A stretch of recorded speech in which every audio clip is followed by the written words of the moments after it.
For more analysis, we can speak now to Kamal Chomani, who is a non-resident fellow at the Tahrir Institute for Middle East Policy, who joins us from Hamburg. Thank you very much indeed for speaking to us. A spokesman for the Kurdish-led Syrian Democratic Forces says their fighters have repelled Turkish forces in ground attacks. I'm wondering, how outnumbered are they, in your opinion?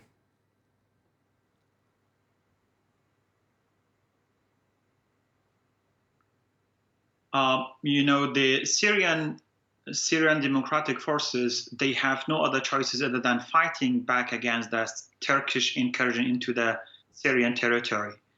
And for the moment, of course, the SDF has almost 6,000 fighters, and they can easily fight back against the Turkish army and also the Turkish allied extremist Islamists. However, the situation in the northeast Syria is quite different from other parts of Turkey or the Kurdish insurgency in Iraq during the 1980s, or Kurdish insurgency, Kurdish freedom movement against the Turkish government in Turkey, because the northeastern part of Syria is a plain land. There's no mountains, and also due to the Turkish developed technology, it's not easy to fight back against the airstrikers. Unfortunately, the Turkish airstrikers are bombing the civilians, are bombing the cities, and the Syrian Democratic Forces and the Kurdish forces, they're, even though they try to fight back outside the cities. However, the Turkish army is targeting the civilians in the name of that they are targeting the YPG or the PYD or the Kurdish SDF headquarters within the cities, which have led to almost 25 casualties and tens of other people have got injured. In terms of the number, the SDF can fight back the Turkish army, but it is the kind of balance of power is imbalanced. In the meantime, a few weeks ago, the United States mediated between the SDF and also the Turkish part, so that to reach an agreement on a safe zone.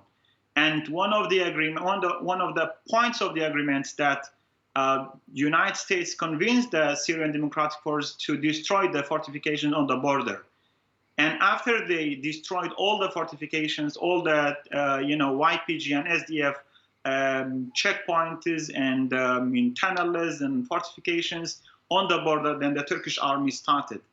So now, the situation is quite imbalanced, because the SDF had already withdrawn from the border, and the Turkish army, apart from this, is a huge army and is a NATO member supported by the European countries, by the United States, and the kind of developed weaponry they have. In the meantime, they are also supported by the former ISIS remnants, by the so-called Free Syrian Army, and also the Al-Qaeda affiliates. So all this kind of imbalance has led to a kind of panic within the Kurdish population, where they have started to flee the cities, and the situation is the situation is quite dangerous, because we have a kind of experience with the Turkish occupation in Syria, which was last year happened. They occupied Afrin, and at the beginning they were trying to convince that they were justifying their occupation in the name of trying to that Turkey has security concerns about the border, but later it turned into, according to the international reporters in Human Rights Watch, that there is currently an ethnic cleansing happening in Afrin. Okay. And people have freaked out, because they are expecting the same to happen once the Turkish army and its allies enter the Kurdish and Arab cities on the All right, we're running a bit short of time. Let me just ask you, skipping ahead to sort of what the United States is thinking here, because last year we heard President Trump saying, and I quote, the Kurds fought with us, they died with us, and he insisted that America would never forget. He now appears to have changed his mind. But do you think, well, first of all, why do you think he's changed his mind? And second of all, do you think that he has any consequences, any retaliatory consequences up his sleeve, really, to punish the Turkish army and the Turkish government for going ahead with what he called this ill-advised operation in northern Syria?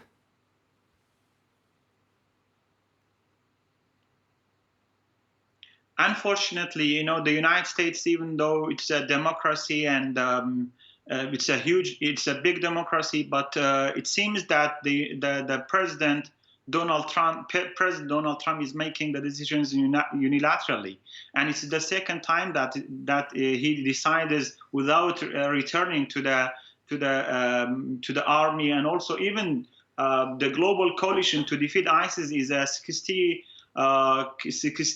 countries coalition. Even without informing those members, he just decided to withdraw his soldiers from the border. And I really don't understand why Donald Trump is making a decision at the moment, other than he might have been promised by Turkish President Erdogan something that we don't know what is it. Okay. In the meantime, the global coalition have been working quite well with the SDF, and all the coalition members, they know that ISIS has not, even though physically has been defeated, but ideologically ISIS is there, and there are also thousands of ISIS detainees in the a lot of concern, as you say, that are controlled by the SDF. Absolutely, a lot of